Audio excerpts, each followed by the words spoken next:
할렐루야. 네. 사랑하는 방송 가족 여러분, 한 주간 동안 주님의 평강이 여러분들에게 함께 하셨으리라 믿습니다. 저는 지난 시간에 성령을 상징하는 명칭들 중에서 물과 불과 바람에 대해서 간략하게 말씀을 드렸습니다. 계속해서 오늘은 이 성령님을 상징하고 있는 말씀들을 상고하고자 합니다. 그 첫 번째로 성령님을 술로 표현을 했습니다. 마가복음 2장 22절에 보면은 새 포도주를 낡은 가죽 부대에 넣는 자가 없나니 만일 그렇게 하면 새 포도주 부대를 터뜨려 포도주와 부대를 버리게 되리라. 오직 새 포도주는 새 부대에 넣으리라 하시니라. 이런 말씀이 있습니다. 사랑하는 여러분, 한번 구체적으로 한번 생각을 해 보십시다. 새 포도주를 만들려면 어떻게 해야만 하겠습니까? 먼저 밭에 포도나무를 심어야만 합니다. 그 포도나무가 한 3년 정도 자라야 이제 포도 수확할 수 있을 만큼 자랍니다. 포도가 열리면은 그것을 다 따가지고 이스라엘에는 포도주를 만드는 그 포도즙 틀이 있었습니다. 그 포도즙 틀에 넣어가지고 사람들이 발로 지근지근 밟습니다. 그러면은 그 포도알들이 다 터뜨려져서 포도즙들이 흘러나오게 됩니다. 죄송합니다.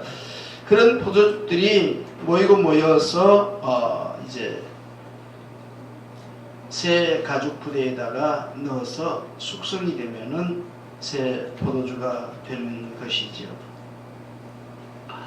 여기에는 그 나름의 깊은 의미가 있다고 생각을 합니다. 우리 인간들 하나하나가 마치 포도알과 같다고 하면은 포도주가 되는 그 과정에는 다 터뜨려져야만 합니다. 자기라는 것이 죽어져야만 합니다. 만약에 알갱이 그대로 있다고 하면은 절대로 포도주가 될 수가 없습니다. 이렇게 모이고 모이는 이 모습은 또한 하나로 만들어지는, 마음과 마음이 이어지는 그런 모습이라고 생각이 되어집니다. 또 이 새 포도주를 새 가죽 부대에 넣어야 된다, 그렇게 말씀을 했습니다. 여러분들이 가죽 부대를 만드는 과정도 생각을 해보면은 이 가죽 부대를 만들기 위해서는 짐승을 잡아야만 합니다. 소를 잡든지 양을 잡든지 염소를 잡든지 짐승이 죽어야만 합니다. 그 껍질을 벗겨가지고 그 쓸 껍질을 갖고 또 큰 부대를 만들려고 하면은 껍질들을 다 연결하고 이어야만 합니다. 있는 데에는 접착제가 필요합니다. 그렇게 해서 아주 튼튼하게 터지지 않게, 왜냐하면 이 새 포도주는 무겁습니다. 무겁기 때문에 낡은 가죽 부대에 넣으면은 그만 터져버립니다. 그러면은 조금 전에 제가 읽어드린 말씀과 같이 이 새 포도주를 헌 가죽 부대에 만약에 집어넣게 되면은 터져서 포도주도 부대도 다 버리게 됩니다. 여기에 짐승이 죽어야 된다는 것에 대해서 한번 생각해 보시기를 바랍니다. 우리 인간들에게는 하나님께 대한 순종이나 충성이나 헌신의 속성보다는 마치 염소와 같이 뿔을 갖고 대들고 제멋대로 가려고 하는 그런 짐승의 속성들이 있습니다. 그래서 이 우리 인간의 심령 속에 성령님이 거하시려고 하면은 이 짐승의 속성이 다 죽어져야 되는 것을 의미하는 줄로 압니다. 사랑하는 여러분, 우리는 우리의 영혼 속에 있는 가지가지 짐승의 형상들, 짐승의 속성들, 이걸 구체적으로 말씀을 드릴 시간이 없어서 그냥 넘기겠습니다만은, 그러나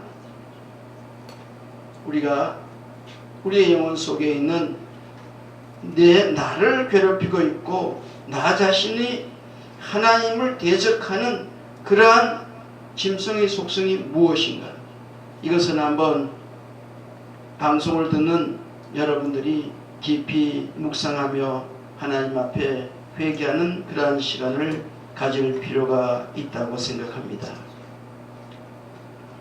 자, 그런데 이런 포도주가 모이고 또한 가죽 부대가 터지고 가죽 부대가 이렇게 해서 만들어지고, 이러한 과정들이 예수님 공생애 때보다는 예수님께서 부활하시어 40일 동안 제자들을 비롯하여 수많은 사람들에게 부활체를 보여주시고 승천하셨습니다.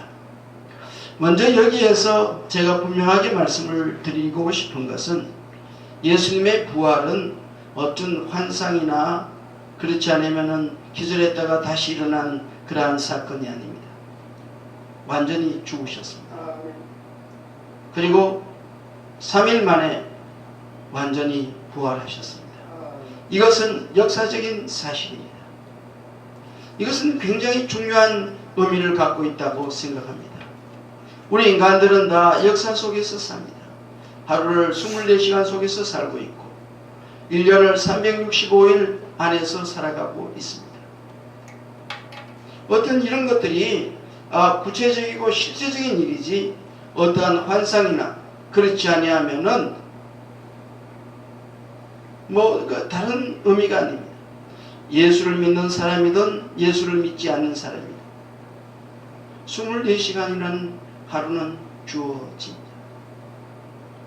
이래서 자신의 살아온 인생을 그렇게 쌓아가는 것입니다.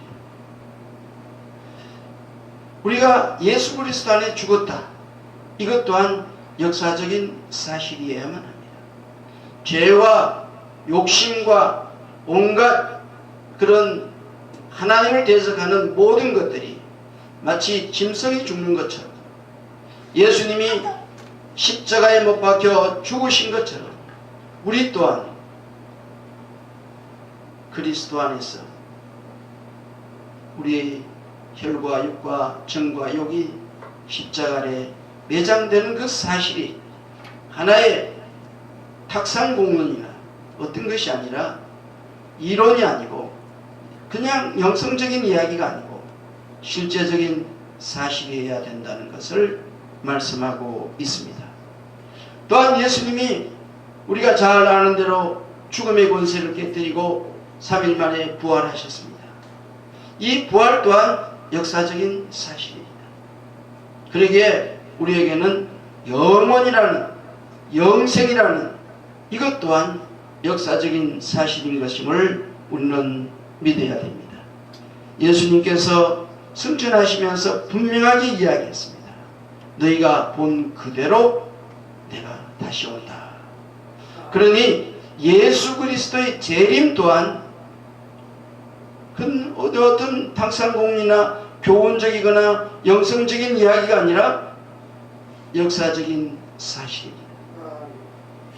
이것은 예수님이 드디어 오신다고 생각하는 사람들이 있을지 모르지만 요한계시록 1장에 보면은 내가 속히 오겠다, 그렇게 분명하게 말씀하셨습니다.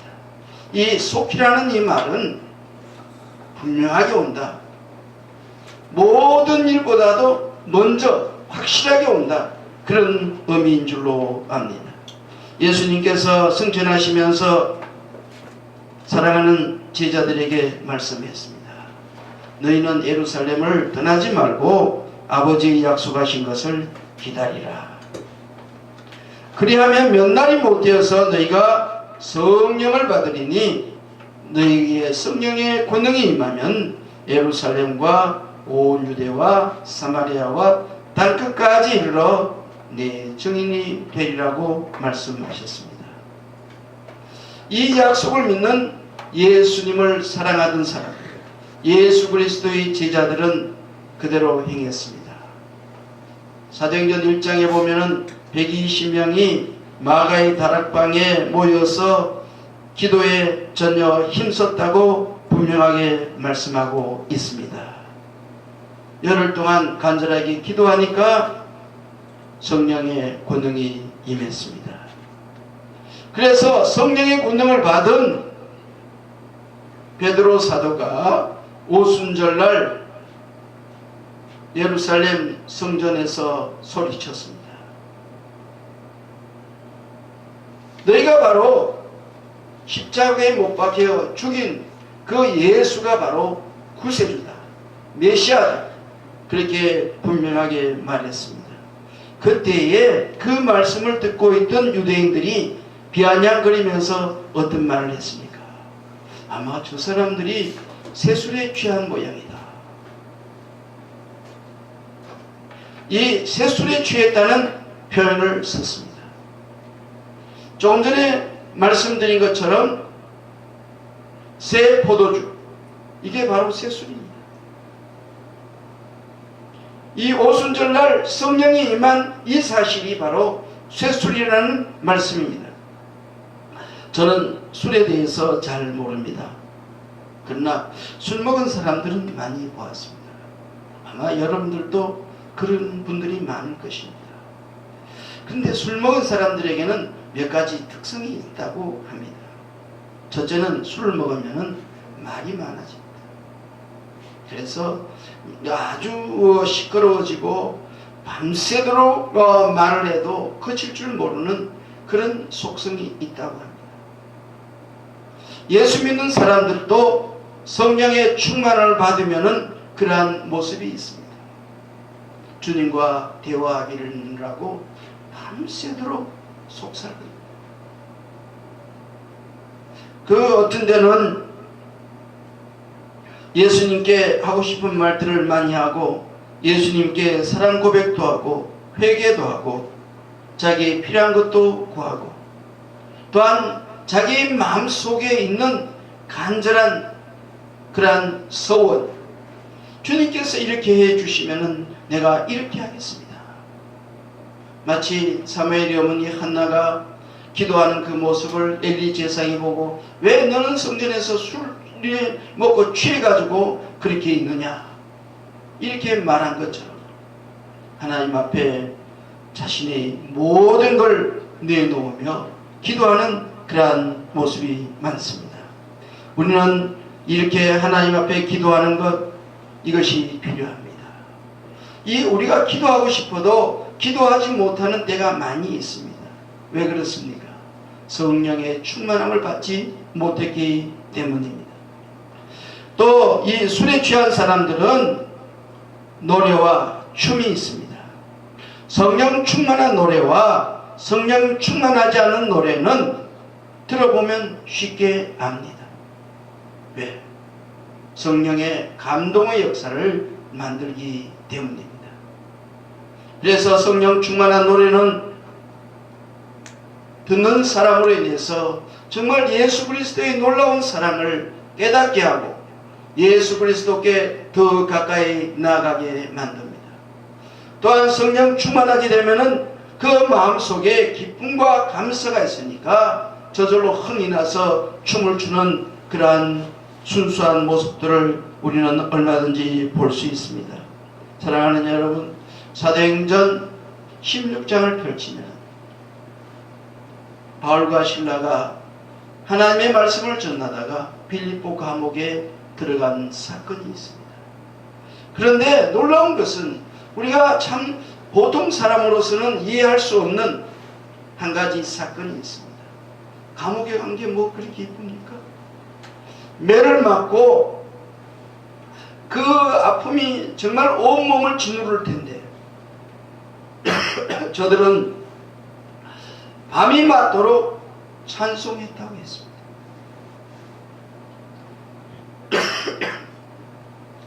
이러한 모습이 바로 성령 충만한, 그러한 성령에 충만한 자가 부를 수 있는 그러한 찬송의 모습이라고 생각합니다. 그때 놀라운 일이 있었습니다. 옥문이 열렸습니다. 지진이 일어났고 옥문이 열리고 자신의 몸을 억하고 있던 쇠사슬이 다 풀렸습니다. 그런데도 하나님은 저들을 그곳에 있게 만드셨습니다. 그냥 있었을 적에 어떤 역사가 있었습니다.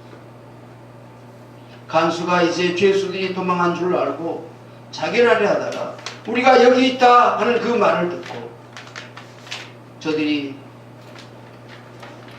바울 앞에 무릎을 꿇고 내가 어떻게 해야 영생을 얻을 수가 있겠습니까?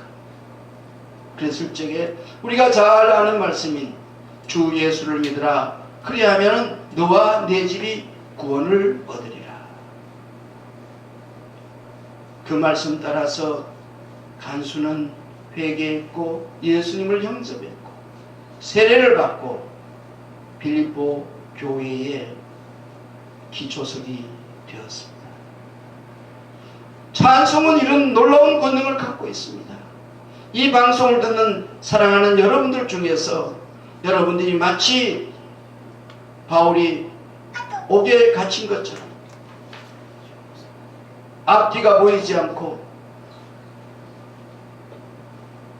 옥에 갇힌 것 같은 그러한 답답함이 있는 사람들이 있습니다. 그때에 성령 충만하셔서 찬송해 보십시오. 그러면은 그때에 옥문들이 열릴 것입니다. 새로운 구원의 역사가 만들어지고 하나님의 교회가 세워질 줄로 믿습니다. 또한 이 술 먹는 사람들의 특성을 보면은 맨 처음은 자기 혼자 술을 먹는다고 할지라도 그 옆에 있는 사람에게 꼭 술을 권합니다. 그래서 이런 말이 있지 않습니까? 사람이 술을 먹다가 그 다음에는 술이 술을 먹고 그 다음에는 술이 사람을 먹어버린다. 그래서 한 잔으로 시작했던 것이 계속해서 불어나서 서로가 나누고 그 속에 흥이 있고 노래가 있고 기뻐하는 그러한 모습들을 우리가 볼 수가 있습니다. 성령 충만한 사람들은 어떤 사람들이냐? 이렇게 서로 나누는 사람입니다. 어떤 것을 나눕니까? 첫째, 예수 그리스도의 복음을 나눕니다. 자신이 죄사함 받고 구원받은 그 놀라운 사실이 너무 감사하고 감격하여 주님을 소개하게 되고 복음을 전하게 되는 놀라운 권능이 있습니다. 또한 이 술 먹는 사람들이 서로가 이렇게 나누는 모습은 하나의 성도가 교제하는 모습이요 섬기는 모습입니다. 초대교회 성도들은 특성이 바로 이런 서로 섬기는 아름다운 모습이었습니다. 자기 중심에서 하나님의 중심으로 그 다음 이웃 사랑으로 들불처럼 그렇게 퍼져나가는 그러한 모습을 우리는 생각할 수가 있습니다. 사랑하는 여러분, 여러분들도 이 세술에 한번 취해 보십시오. 아멘. 성령 충만함을 맛볼 수 있기를 바랍니다. 아멘. 그래서 에베소서 5장 18절에는 이렇게 말씀하셨습니다. 술 취하지 말라. 이는 방탕한 것이니 오직 성령의 충만함을 받으라. 아멘. 세상 술에 취해가지고 허랑방탕하고 타락하는 그러한 모습이 아니라 새술, 새 포도주, 성령에 충만하여서 정말 예수 그리스도 안에 있는 놀라운 하나님의 축복의 삶이 되기를 주 예수 그리스도의 이름으로 축원합니다. 아멘. 아멘.